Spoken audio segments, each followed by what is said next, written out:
안녕하세요. 골든클럽 세계금융연구원 원장 정기준입니다. 한 주 잘 지내고 계시나요?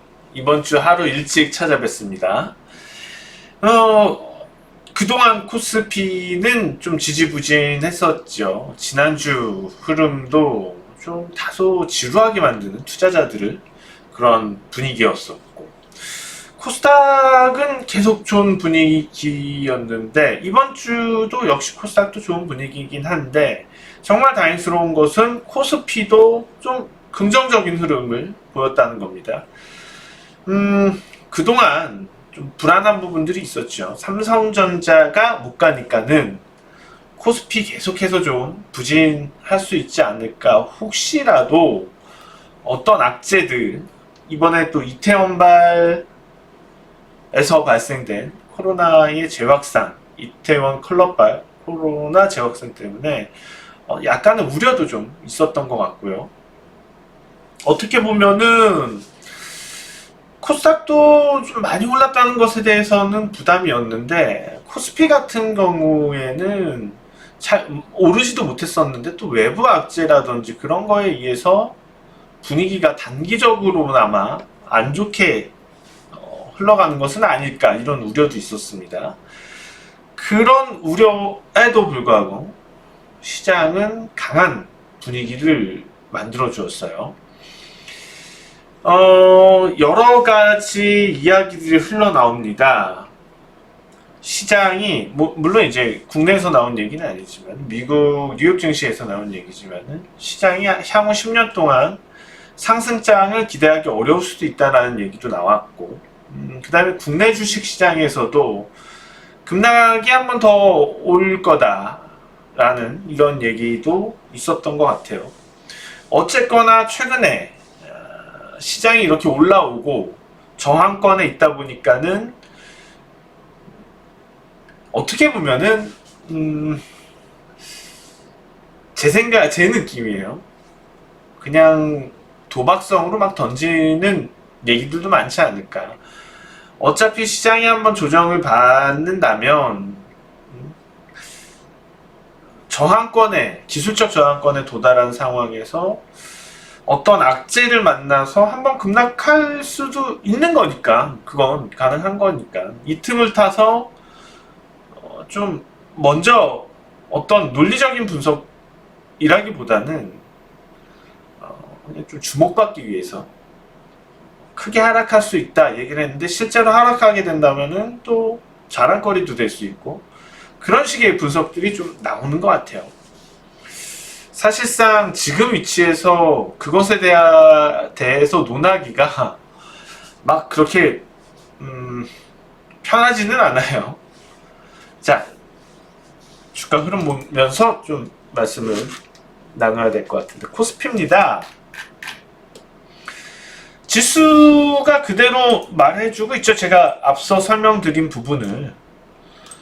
자, 이렇게 시장이 빨리 회복을 하다가, 코스피가 빠른 회복을 하다가 삼성전자가 좀 비롯해서 우량주들 부진하면서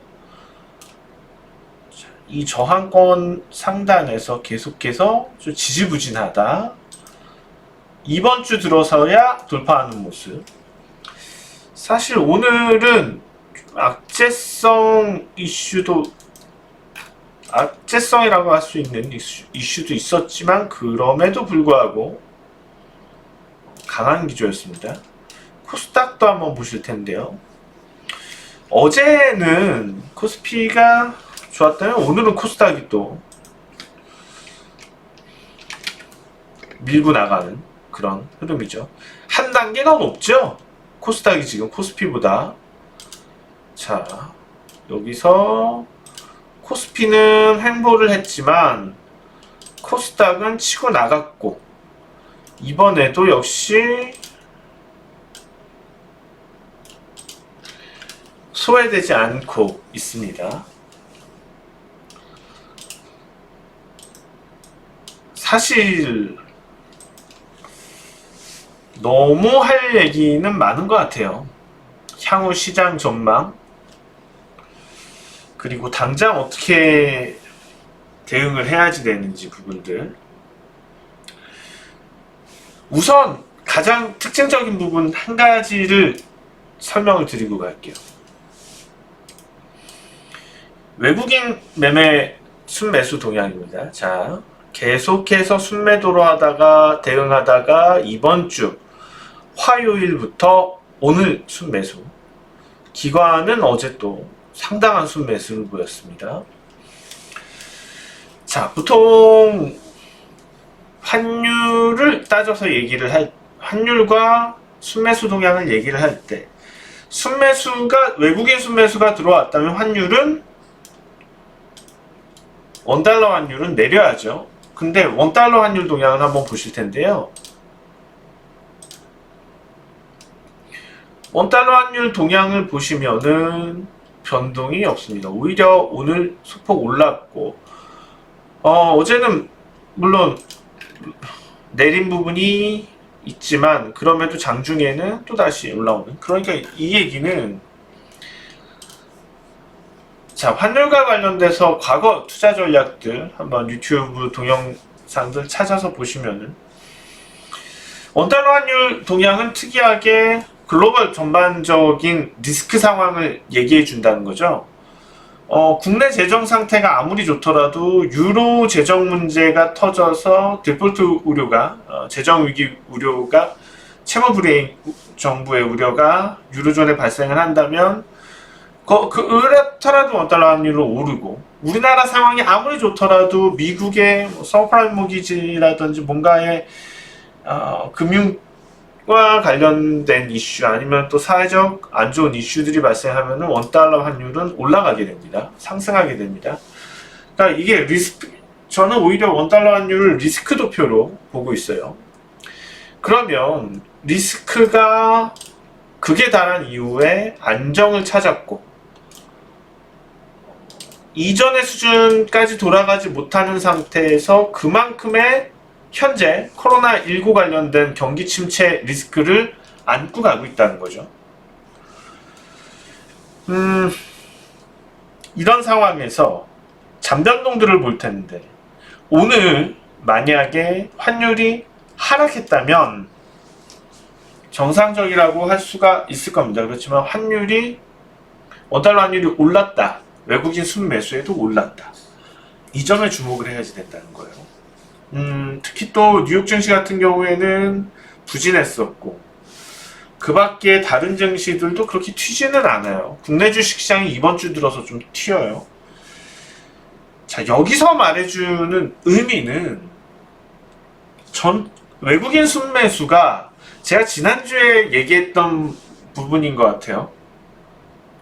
포트폴리오 구성상, 전체적인 글로벌 주식시장 포트폴리오 구성상 국내 주식시장 비중에 대한 그냥 전체적인 어떤 특정 섹터, 아시아 섹터라든지 뭐 선진국 일부 섹터라든지 거기에 포함되는 군에서의 포트폴리오 구성상 순매수가 들어온, 그렇다면 원달러 환율하고 연동이 됐을 가능성이 크지만 전반적인 리스크 자산인 주식에 대한 비중 확대가 있었다는 거죠. 만약에 원달러 환율도 하락을 하고, 그러니까 전체적으로 글로벌 리스크가 내려간 거니까는, 글로벌 리스크가 내려가면 리스크 자산인 주식에 대한 비중이 늘어나겠죠. 늘리겠죠, 비중을.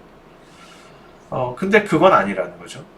그런데 국내 주식을 늘리는 상황이다? 무슨 얘기냐? 지난주에 얘기했던 부분들이에요. 국내 주식 시장, 한국에 대한 특별한 시각이 생기기 시작했다는 겁니다.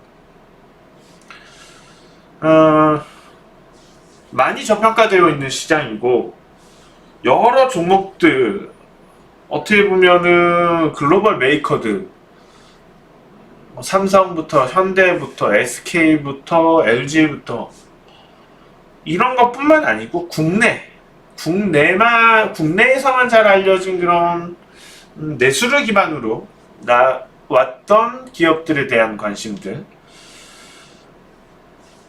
생기고 있다는 거죠. 그동안 국내 주식시장가 저평가된 이유 중에 하나는 성장성이 좀 떨어지지 않나라는 의구심들. 근데 실제로 시장을 속까지 이제 뜯어보기 시작했다는 거죠. 속까지 뜯어보니까는 이렇게 성장성 있고 기술력 있는 업체들이 많이 있었네. 이 부분에 대한 생각을 해야지 되는 거죠. 지금은요. 자, 시가총액, 오늘 시장 흐름에서의 시가총액들 보면서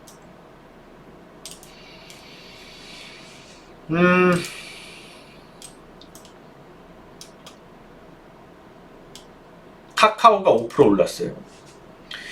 네이버가 4% 가까이 올랐습니다, 오늘. 자, 주가도 한번 같이 보셔야죠. 주식도 보시면은 네이버가 이렇게 치고 올라갑니다. 팬데믹 상황을 오히려 뛰어넘는 시세가 나오고 있어요. LG화학, 삼성 SDI도 보시면은 이전의 고점 수준, 팬데믹 이전의 고점 수준에 거의 다 와가요. 투자 전략 통해서 그동안 많이 말씀드렸던, 이 팬데믹에서 급락하던 상황에서 많이 말씀드렸던 2차 전지에 대해서 계속 말씀드렸습니다. 그 다음에 네이버, 카카오에 대해서도 여러 번 말씀을 드렸었고, 이들 종목의 특징은 PR 한번 보세요. 삼성 SDI PR 높죠? 40배 넘어갑니다. 네이버도 뭐야? 네이버도 30배, 50배 넘어가요. 다 마찬가지죠. 카카오도 그럴 거고요. 오히려 삼성전자며 뭐 현대차부터 해서 낮아요, PR이. 근데 PR이 낮은 종목은 안 가고 PR이 높은 종목들만 갑니다. 이거는 지난 뉴욕 증시 랠리 때도 똑같이 나타났던 부분이에요. 우선 수익 성장성이 계속되는 부분에 있어서 단기적으로 자금은 유입이 된다는 거죠. 중요한 거는 이들 기업들이 수익을 더 많이 내줘야지 됩니다. 물론 그걸 기대하고 유입이 되는 거고요. 자, 이게 변화라는 거죠. 그렇다면 삼성전자의 경우는 계속해서 낮은 PER로 가면서 지금 이제 전체 국내 주식 시장에서 코스피 코스닥 합쳐서 삼성전자의 21%에 대한 비중, 시가총액 비중은 제가 볼 때는 17% 수준까지 내려갈 수 있어요. 주가가 떨어져서 내려가느냐? 주가가 떨어져서 내려갈 가능성도 뭐 배제할 수는 없지만은 주가가 떨어져서 내려가기보다는 제 생각에는 다른 종목들의 시가총액이 높아지지 않을까. 예를 들면 현대차가 또 시세를 줄 수도 있고요. 다시 현대차의 시세 뿐만 아니고 여기 보여지는 신성장, 신성장이라고까지 얘기를 해야지 되나? 아무튼 성장형 우량주에 대한 시가총액 비중이 더 높아질 수도 있고요. 보시면은 시가총액 상위 종목군들 중에서 그런 종목들 위주로 오늘도 올랐고, 내려서 보시면은 대부분 다 하락했어요. 그들 종목이 이끈 거죠, 시장을. 오히려 그렇게 보시면 될 것 같고, 지금은 PER, PBR에 대한 개념이 모호해지고 있어요. 국내 증시뿐만 아니고 전 세계 증시가 그래요. PER이 높아? 더 가요. PER이 낮아? 계속 낮아요. 이런 경우들 너무 많아요. 중요한 건 실적 성장을 얼만큼 하고 있고, 앞으로 10년 후에 어떤 가능성들을 가지고 지금 사업이 이루어지고 있는가, 이게 더 중요하게 시장은 보고 있다는 거죠. 자극적인 거리들을 계속해서 탐내고 있고, 이런 점들을 무시하면은 지금 계속 삼성전자만 끌어안고 왜 안 오르지? 왜 안 오르지? 이러고만 있을 수밖에 없어요. 삼성전자 개인 투자자들이 많이 샀다고 했잖아요. 계속해서 저는 투자 전략을 통해서 꼭 그건 아닐 수 있다는 얘기를 반복해서 드렸었고, 결론적으로 삼성전자는 팬데믹 사태 이후에 소외되는 주식이 되어버렸고요. 그게 길어질 가능성, 고질화될 가능성 또 충분히 있지 않을까라는 생각이 들어요. 자, 물론 이제 성장형 종목들 같은 경우에는 조정도 많이 보일 겁니다. 조정 보일 때는 한 달 동안 계속 내리막길을 가할 수도 있고, 그리고 또 6개월 올라가고, 그런 점들도 좀 눈여겨서 생각을 하시면 좋을 것 같고요. 시장에 대한 여러 가지 우려들, 지금 나오는 우려들, 물론 이제 작년 투자 전략부터 말씀드린 건데 뉴욕 증시하고 한국 증시하고 비교할 수가 없을 것 같습니다. 현재 위치는. 미국 주식 시장은 어떻게 보면은 이제는 좀 10년 동안 우월한 위치에서 올랐다면, 뉴욕 증시가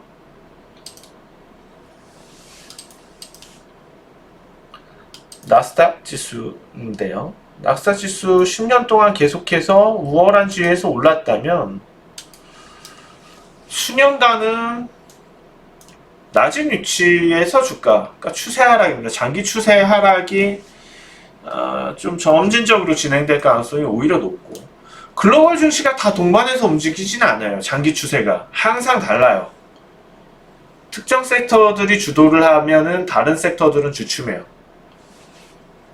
반면에 국내 주식 시장은 이제 떠오르는 별이 될 가능성이 높아진 거고요. 한참 그 시도를 하고 있는 와중에 내리막길로 간 거고, 코스닥에는 삼성전자가 없다는 게 코스피 지수하고의 좀 차이일 수 있을 것 같고요. 본 궤도로 복귀를 언제 할지는 저도 모르겠지만은 생각처럼 오래 걸리지는 않을 거고, 지금의 악담들, 안 좋은 얘기들이 많이 나오는 거는 큰 저항권이 임박해서 그렇다는 건데, 그럼 뭐 큰 조정이 올지 안 올지는 몰라요. 어떤 큰 악재가 우리가 예상치 못한 악재 떨어지면은 한번 쉬었다 가는 거고요. 그거는 알 수 없는 겁니다. 그렇지만 결과적으로 조정을 받고 가건 안 받고 가건 간에 지난 고점 회복, 2200선 회복은 시간 문제라고 좀 판단을 하고 있습니다. 그 부분은 삼성전자의 시가총액 비중이 오히려 낮아지고 다른 종목들의 시가총액이 치고 올라오면서 가능해질 수 있는 부분이라고 생각을 하기 때문에, 지금 상태에서 시장에 대한 안 좋은 전망들, 너무 지나치게 비관적인 그런 전망들은 다소 좀 근거들이 아직은 낮지 않을까 생각이 됩니다. 자, 오늘 추천주 잠깐 말씀드리기 전에 인사를 좀 드려야지 될 것 같아요. 저희 10년 동안 계속 이용해 주시는 황 변호사님, 변호사분 한 분이 계시는데, 황 변호사님께서 매번 저희한테 선물을 주셔가지고 오늘도 제 과일을, 명품 과일을 4박스나 또 보내주셔가지고요, 저희 직원 모두 다 너무 행복하게 잘 먹고 있습니다. 감사합니다. 자, 뭐 보람을 이렇게 느끼면서 하는데 열심히 해야지 되겠죠. 정말 열심히 해야지 될 것 같습니다. 그래서 추천주도 오늘 열심히 하는 마음에서 짧게나마 소개를 해드리고 가겠습니다. 현대 에너지 솔루션입니다. 자, 태양광 성장성에 대해서 다시 한번 좀 볼 필요가 있다. 과거의 그 태양광하고 신태양광 성장성 한번 볼 필요가 있을 것 같아서 들고 나왔는데요. 좀 한번 중장기적으로 접근해 보자고 말씀을 드립니다. 자, 이번 주 여기까지고요. 다음 주에 다시 찾아뵙도록 하겠습니다. 고맙습니다.